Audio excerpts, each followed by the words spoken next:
حج اور عمرہ کس مہینے میں کیا جا سکتا ہے؟ حج کے لیے بہترین زاد راہ کیا ہے اور حج کو کیوں واجب کیا گیا؟ آئیے ان سوالات کے جوابات جانتے ہیں آج کے ایپیسوڈ میں۔ بسم اللہ الرحمن الرحیم۔ ناظرین محترم، السلام علیکم ورحمۃ اللہ وبرکاتہ۔ سبیل قرآن کے اس تفسیر پروگرام میں ایک بار پھر آپ سبھی کا استقبال کرتے ہیں۔ جو کوئی بھی قرآن کی کثرت سے تلاوت کرے گا، قرآن کو سینے سے لگائے گا، قرآن کریم اسے دنیا اور آخرت دونوں جگہ اعلیٰ مقام عطا فرمائے گا۔ آج آپ کے سامنے سورہ بقرہ کی آیت نمبر 197 اور 198 کی تفسیر لے کر حاضر ہوئے ہیں۔ آئیے اس سے پہلے آیت نمبر 197 کی تلاوت کو اس کے ترجمے کے ساتھ سن لیتے ہیں۔ کتاب انزلناه الیک مبارک لیدبروا آیاته ولیتذکر اولو الالباب۔ بسم اللہ الرحمن الرحیم۔ الحج اشہر معلومات، فمن فرض فيهن الحج فلا رفث ولا فسوق ولا جدال في الحج، وما تفعلوا من خير يعلمه الله، وتزودوا فإن خير الزاد التقوى، واتقون يا أولي الألباب۔ عمرہ کا موسم اور حج کا زمانہ معین مہینوں میں ہے۔ جو شخص ان مہینوں شوال، ذی القعدہ، ذی الحجہ میں اس فریضے کو ادا کرے تو اسے چاہیے کہ اس اثنا میں وہ نہ تو جمع کرے، نہ اس سے کوئی فسق سرزد ہو، اور نہ ہی مجادلہ لڑائی جھگڑا کرے، اور تم نیکی کا کوئی بھی کام کرو تو خدا اسے جانتا ہے۔ تم اپنے لیے زاد راہ مہیا کرو، پس بہترین زاد راہ تقوی اور پرہیزگاری ہے، اور اے صاحبان عقل مجھ سے ہی ڈرتے رہو۔ اب آئیے اس آیت کے نکات کو بھی جان لیتے ہیں۔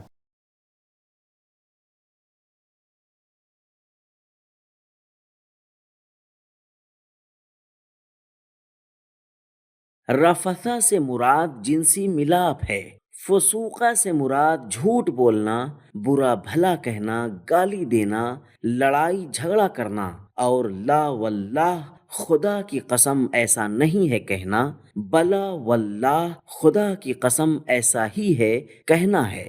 آیت میں مذکور وقت دراصل حج اور عمرہ دونوں کا مشترکہ زمانہ ہے۔ عمرہ تمتع شوال، ذی القعدہ اور ذی الحجہ میں کیا جاتا ہے، اور حج صرف ماہ ذی الحجہ ہی میں کیا جاتا ہے۔ نکات کو جان لینے کے بعد آئیے اس آیت کے پیغامات کو بھی جان لیتے ہیں۔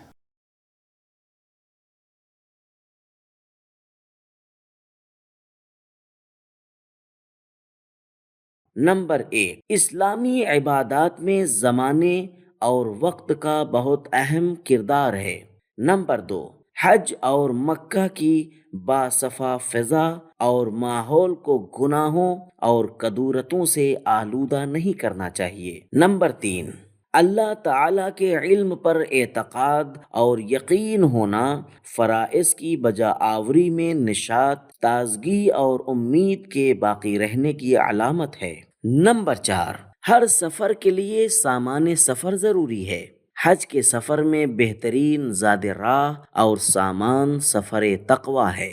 نمبر 5، پرہیزگاری عقل مندی کی دلیل ہے۔ اب آئیے سورہ بقرہ کی آیت نمبر 198 کی تلاوت کو اس کے ترجمے کے ساتھ سن لیتے ہیں۔ لیس علیکم جناح ان تبتغوا فضلا من ربکم فإذا أفضتم من عرفات فاذكروا الله عند المشعر الحرام واذكروه كما هداكم وإن كنتم من قبله لمن الضالين۔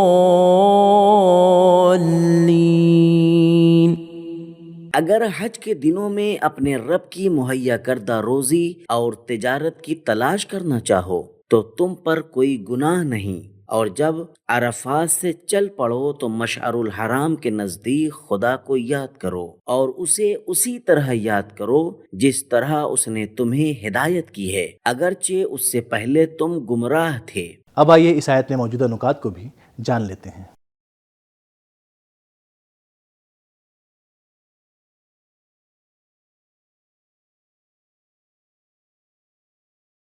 مکے سے 20 کلومیٹر پر ایک جگہ کا نام عرفات ہے، جہاں خانہ خدا کے زائرین کے لیے واجب ہے کہ وہ 9 ذی الحجہ کو ظہر کے وقت سے غروب تک ٹھہریں۔ اگر جان بوجھ کر غروب سے پہلے کوئی وہاں سے چلا جائے تو اسے 1 اونٹ جرمانے کے طور پر دینا پڑے گا۔ عرفات کا لفظ معرفت سے ہے، جس کے معنی پہچاننے کی جگہ ہے۔ یہ وہ جگہ ہے جہاں حضرت آدم علیہ السلام اور جناب حوا علیہ السلام نے ایک دوسرے کو پہچانا اور اپنی غلطی کا اعتراف کیا۔ امام باقر اور امام صادق علیہ السلام کی فرمائش کے مطابق جناب جبرائیل علیہ السلام نے اس جگہ پر جناب ابراہیم علیہ السلام سے کہا کہ اپنے فرائض اور ذمہ داریوں کو پہچان لیں اور انہیں حاصل کر لیں۔ کافی جلد نمبر 4 صفحہ نمبر 207۔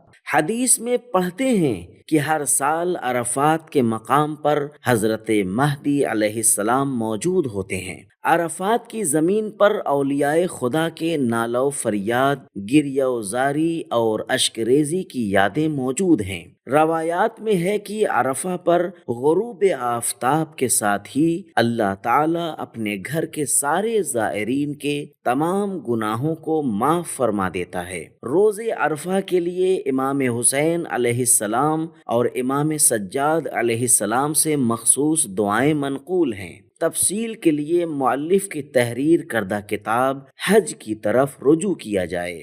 اسلام کے ایک جامع دین اور مکمل ضابطۂ حیات ہونے کی دلیل یہ ہے کہ وہ حج کی عبادی اعمال کے ساتھ ساتھ مادی زندگی اور معیشت کو سدھارنے کی طرف بھی توجہ دیتا ہے، جیسا کہ سورہ جمعہ میں جہاں نماز جمعہ میں شرکت کا حکم دیا ہے، وہاں یہ بھی فرمایا ہے کہ نماز کے تمام ہو جانے کے بعد اپنے کاروبار اور معاش کی طرف لگ جاؤ۔ سورہ جمعہ آیت نمبر 10۔ پس حج جہاں ایک عبادت ہے، وہاں عین سیاست بھی ہے اور تلاش معاش کا ایک ذریعہ بھی ہے۔ امام جعفر صادق علیہ السلام فرماتے ہیں، حج کے واجب ہونے کی ایک وجہ یہ بھی ہے کہ اس میں ایک عظیم بین الاقوامی اجتماع کی تشکیل کی جاتی ہے۔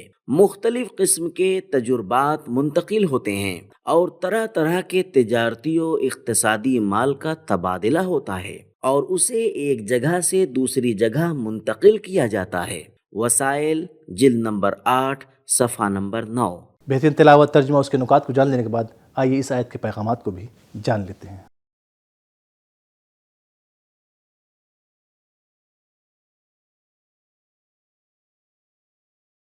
نمبر 1، قرآن پاک انتہا پسندی اور جمود فکری کا مقابلہ کرتا ہے۔ بعض لوگ یہ سمجھتے ہیں کہ دین اسلام صرف ایک ہی پہلو پر مشتمل ہے اور حج ایک خشک عبادت ہے، لیکن اسلام ایسی سوچ کو سختی سے منع کرتا ہے۔ نمبر 2، حلال کی کمائی فضل الہی ہے۔ قرآن پاک نے کسب کے کلمے کی جگہ فضل کا کلمہ استعمال کیا ہے تاکہ یہ بتا سکے کہ حلال کمائی اصل میں پروردگار کا فضل ہے۔ نمبر 3، اگرچہ کوشش کرنا اور طلب کرنا تمہاری طرف سے ہے، تب تغو، لیکن رزق اللہ تعالی کا فضل ہے۔ نمبر 4، رزق پہنچانا شان ربوبیت الہی ہے۔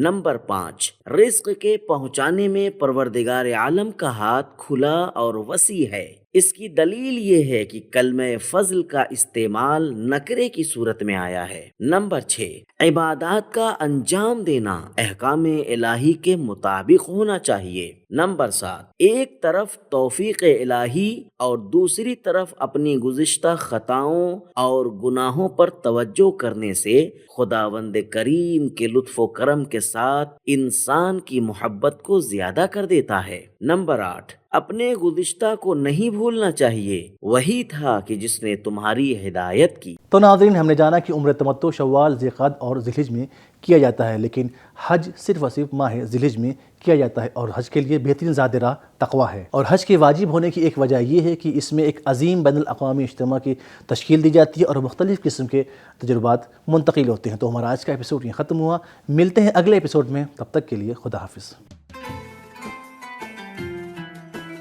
سبیل قرآن، قرآنی سماج کی پہچان۔